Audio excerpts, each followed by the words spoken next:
This episode of Powerhouse is brought to you by Fellow.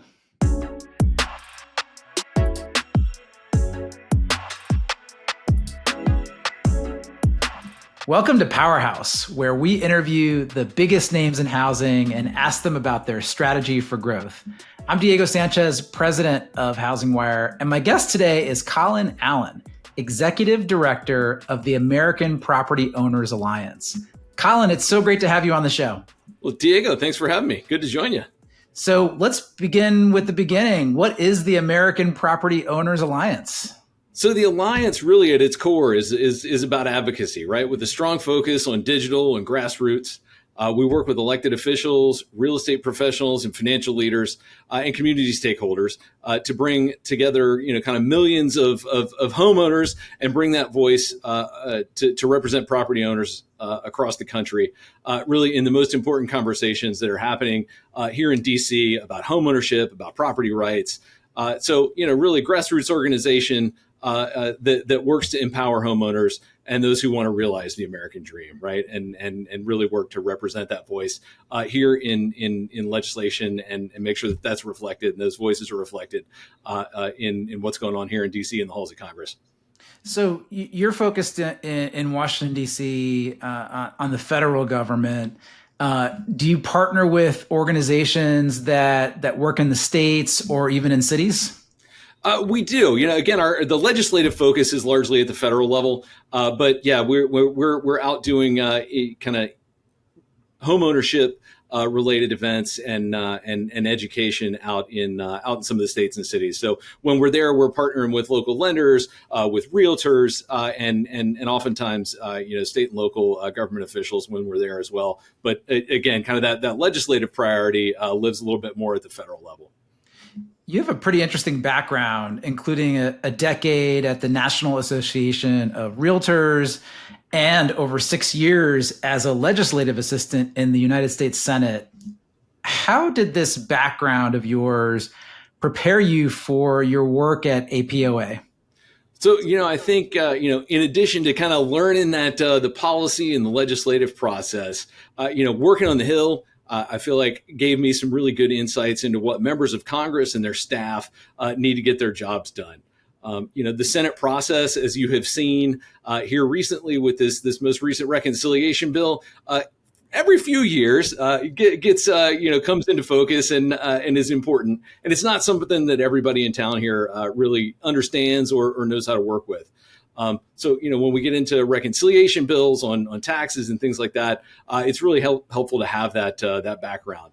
And then working, with here at NAR, it was what I'd call kind of a shoe leather lobbyist capacity, right? Where you're going up to the Hill, you're meeting and talking with members and their staff, and doing things mostly in person to get issues on housing, on taxes. One that we were really successful on that actually just came, I think to the fore here is this issue of credit score competition that the FHFA recently implemented, so that things like rent and utility bill payments can count positively towards your credit score. So that's something that I've worked on both on that side and that we've been advocating for here on the Alliance as well. One of the opportunities that I saw, kind of having both of those backgrounds was being able to integrate. And this was really one of the reasons that I jumped in and jumped at the chance to get involved with the Alliance early on, was being able to get this, kind of integrate this digital and this the grassroots side into the advocacy operation, right? I'd say one of the things, and maybe it's a blind spot for that traditional lobbyist, and I would say that I kind of fell prey to that myself, coming through and doing lobbying. Is really kind of focusing on that job at hand, right? My job here is to go up and talk to members of Congress, and that's really all that you would focus on doing that. But really moving over here and working on things on the consumer advocacy side. you're able to kind of get out and paint that picture, right? You want to warm up your audience. So you're painting that picture before you you or a representative from your organization walks in the door, and you're making sure on the back end that the members, that their staff are hearing from their constituents, from other third-party validators that really, kind of complement your message, what they should do, and kind of how they can work to solve these problems. So I'd say it's a more where we are now, a more comprehensive approach that we've been able to implement over here, and I think it's really paying dividends both for us and our partners in the real estate industry. When they go in and talk to folks on the Hill. Was there anything in the recent tax bill that got you excited as the executive director of an organization that represents U.S. homeowners? So the big one there, right, is the state and local tax deduction, right? It falls squarely in as a benefit for current homeowners. It's one of the things that got limited in the 2017 Tax Act, but we were able to go back and by advocating and by mobilizing homeowners across the United States and amplifying that message to Congress, we were able to help our allies on the Hill get that deduction, the state and local tax deduction, or SALT, increased from $10,000 to $40,000. So that's something that's it's really going to pay. I think it makes sure that the vast majority of American homeowners are going to be able to deduct all of their state and local property taxes on their homes. Yeah, I remember as a homeowner in the state of New York, that initial bill, it hurt. Like, I definitely felt it that next tax year. Exactly. No, and this is, for the folks that are paying taxes on their homes, it's going to be a big relief, especially for places like, California, New York, and some of those places that have both high home values and high property taxes. The one that got talked about, I think, a little bit less, and we were able to leverage some of that is Texas, right? You see some of these states that may not have an income tax or have like lower sales taxes, but they have relatively high property taxes. So you're seeing more people in those growing states with growing economies and hot housing markets, kind of creep into that creep above that $10,000 limit. And I think that's something that we're able to bring to the conversation in that as well. So let's zoom out a little bit. What problems are you trying to solve at the American Property Owners Alliance? Right. So on the homeowner side, we covered SALT pretty well, right? It's this issue of the ongoing cost of ownership, right? And taxes play a huge piece in that. On the broader side, right, it's housing supply. This issue of like not having enough homes is really at the root of the affordability problems that we see for everybody here in the country. It's a common refrain that we hear from homeowners, who are looking to move up, or first-time buyers looking to get into the market. That there just are not enough homes for sale at a price that they can afford in a place that they want to live. So I think a lot of homeowners celebrated the increase in the SALT cap that was part of the recent bill and that we just discussed. Do you have any concerns that tax incentives like the mortgage interest deduction make home supply more inelastic? It's one of those things, right, where buying a home is, it's a really big decision. And I think the tax benefits that you get are certainly a benefit to the current owner, right? But, this is the biggest financial decision that you're going to make for most American families. The finance and the tax aspects are not really the only thing that you're considering. People are looking at security, proximity to their jobs, neighborhood schools, are they close to their family or their friends? So, while things like the mortgage interest deduction and SALT are really a benefit to them, I don't think it's the real the crux of the decision there, right, on where they're going to live or how much they're going to spend on a home.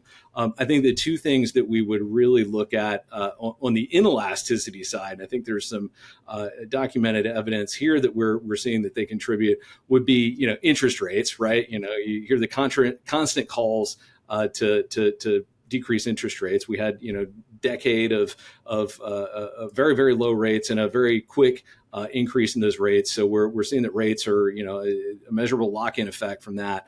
And then capital gains, right? I think you're seeing NAR had done some studies where they're saying, 13 or so million folks exceed the current thresholds at 250 and 500,000 for single and married folks. And really, it's even more acute for people who have been in their homes longer. So, it's 89% of folks who had bought before 1990 are probably going to have some type of capital gains impact if they sell their home. So I think those are the two that on that inelasticity side in terms of solutions that we're looking for that we'd really be focusing on to try to address that. Rates, there's less that we can do with the Federal Reserve being there, but we're all Fed watchers right now on cap gains. I think that's one that we're acutely focused on here, probably looking into what we understand is going to be a second reconciliation or maybe even third reconciliation bill with tax focus coming up here over the next few months. So I would agree with you that supply is a big issue in the U.S., especially the supply of affordable homes. What kinds of innovative solutions are you advocating for in DC, and what kinds of solutions is your organization working on? So definitely on the legislative side, right? We talked a little bit about cap gains. One of the things that we've looked at is or actively working on is the More Homes on the Market Act. That would double the current thresholds for the capital gains exclusion from 250 and 500,000 to 500,000 and $1 million. What that would do is roughly keep up with inflation since 1997 when the exclusion was enacted. Great thing is we're getting a lot of traction on this idea, and it's morphed into the idea of this No Tax on Home Sales Act. So I think we're really well positioned. We've heard some positive things out of the president. We've now got several members championing both the More Homes on the Market Act and the No Tax on Home Sales Act in Congress. So I think we're in a really good position to move this forward in a potential legislative vehicle. Another one that we've been looking at on the supply side, and I would put this in the idea of like super common sense and almost like low hanging fruit, is the Neighborhood Homes Investment Act. This would kind of cover. It'd be a tax credit to redevelop underutilized and abandoned properties. It would put 500,000 homes on the market over the next few years. Secretaries Carson and Cisneros, their former HUD secretaries, wrote an op-ed about it in the Washington Post this morning. So it would cover the difference between rehab and sales price. So right, you buy a house for $150,000, you put $50,000 into it, but you can only sell it for $175,000, right? So you got $200,000 invested, but the sales price ends up being $175,000. It'd be a tax credit to cover that difference. So this is something that I think is a relatively low cost, but pretty significant bang for the buck, and something that again I think would fit really well into another tax bill coming down the road here soon. Yeah, it could be magical in some cities that have had a lot of home supply that just isn't fit for living in right now. Exactly. But maybe we could bring it back to market. Exactly. I mean, you look at that and you look at things like, some of this office to residential conversion, again, in places where it makes sense. DC has kind of led the way in a lot of things about that office to residential. And it's one of those that, right, you talk to folks, it's like a 90% positive, right? They said that makes a ton of sense. We got empty buildings over there. Why isn't it that we can't, kind of fix these up and make them so that they're, attractive housing again, at a price that people can afford in the communities that they want to live in. Yeah, my theory is, you mentioned 90%, approval. My theory is housing has gotten tricky enough and unaffordable enough for a lot of folks that someone could come in and run for president on housing and probably attract a pretty significant majority if they had the right solutions.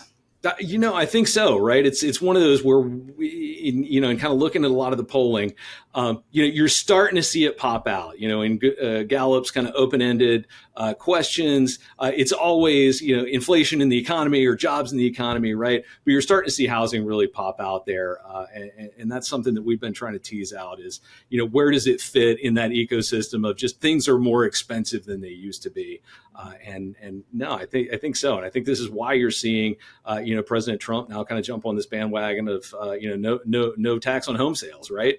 Or frankly, even creating the bandwagon to jump on around that issue. It's definitely something that I know as you get into the campaigns and things like that coming up in 2026, I think you're gonna hear a lot more about it. So a lot of media outlets frame home ownership in the US as this zero-sum game where it's like baby boomers against millennials and Gen Z. And it's sort of a static pie or even a shrinking pie. Is there another way that we should be looking at home ownership as a society? Yeah, again, right? Like I think homeownership is, it's a ladder, right? It's part of an ecosystem, and being able to increase that supply there is. I don't think it is a zero sum game like you're talking about. Somebody doesn't have to lose bigly to for others to gain, right? I think we can get in there and we can do things like neighborhood homes investment, like the More Homes on the Market Act, that are kind of common sense policies that would bring some supply to the market right now. And then, what can we do to encourage our friends on the building side, right? To build, I think the common refrain that we hear from a lot of folks anecdotally is there just aren't enough starter homes, right? What can we do to, kind of help encourage the building sector to meet people where they are, right? And build in that kind of entry level price point rather than building to that move up crew. I think that's something that we're looking for that the answer to that one right now as well. Yeah, let's talk a little bit more about that. I'd be interested to hear if you have any innovative ideas there, because I talked to a lot of home builders, and we actually just bought a home building publication called The Builder's Daily, and a lot of executives at home builders are just completely frustrated with local regulations and NIMBYism, right? And it's very difficult to build a lot of starter homes because of those two sort of almost intractable issues, right? Do you have any thoughts on what we could do to bust through a little bit of that NIMBYism and local regulation issue when it comes to starter homes? Yeah, so I think for sure, at least at the federal level, like some of the things that are going on in terms of cutting back on some of the environmental review and permitting reform and things like that, I think it definitely paid dividends. There was a bill that passed out of the Senate Banking Committee this morning. It's called the Road to Home Act. Included a few provisions like that. It would, again, this still has to go to the full Senate and would then have to go to the House, but passed out of the committee 24-0. So this is a good bipartisan bill, lots of compromise in there. I think things like that, looking at other provisions that were in that one, looking at manufactured housing and modular homes, right? Are there things like that you can do to actually bring the cost of construction down? I think that would make a ton of sense.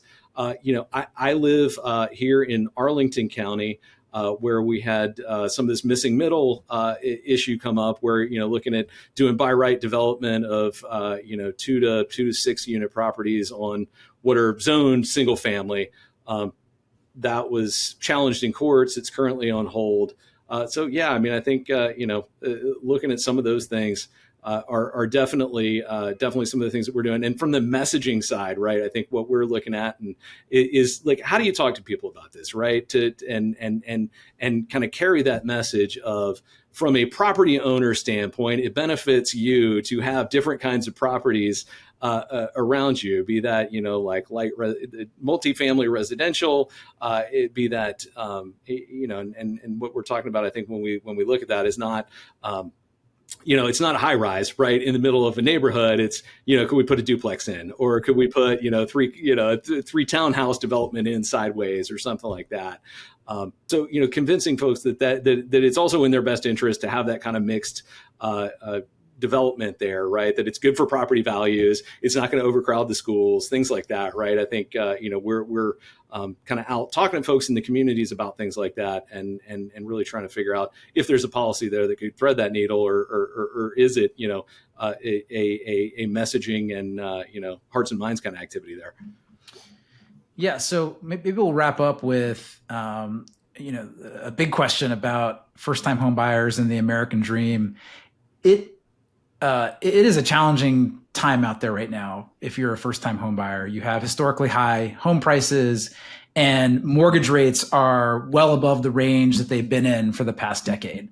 So affordability is challenging. What is the American Property Owners Alliance doing to help first-time home buyers get into their first home? Well, in some cases, so one, we're out in the communities doing education and financial awareness events. We're going to be in Chicago August 9th and 10th. And these events are very specifically, we've seen a strong desire and interest from in closing the black-white homeownership gap. So we've gone out and we're doing financial education and awareness events across the country. We've been in Cleveland, we've been in Little Rock, we've been in Memphis. Like I said, we're going to Chicago, going to be in Detroit and Houston later on this year. And some of this is providing people with the tools that they need to get into that market. And one of the things, we just had a poll in the field that was asking, kind of some of the myths around home buying, right? And debunking some of these myths. Of the non-homeowners that we polled, 80% of them thought you had to have 20% down. So, it's stuff like that, right? Where you just say, like, look, you have got a ton of options here, right? Were you in the military? Do you live in a rural area? FHA, there's FHA, there's private mortgage insurance. There's a ton of options that you got here in terms of getting in. And, if you're looking at the place where we are right now with a median home price $435,000, right? 20% of that's $90,000, right? If you are looking at that as a first-time home buyer, that's pretty intimidating. And knowing that there are people there that can help you, right? I think having that trusted expert to kind of guide you through the process, be that a realtor, be that the right loan officer, things like that, and putting people with those resources is where we're trying to do a lot of on the ground work right now. Colin, it was really good chatting with you today and batting these ideas back and forth. Thank you so much for joining me on Powerhouse. Thanks, Diego.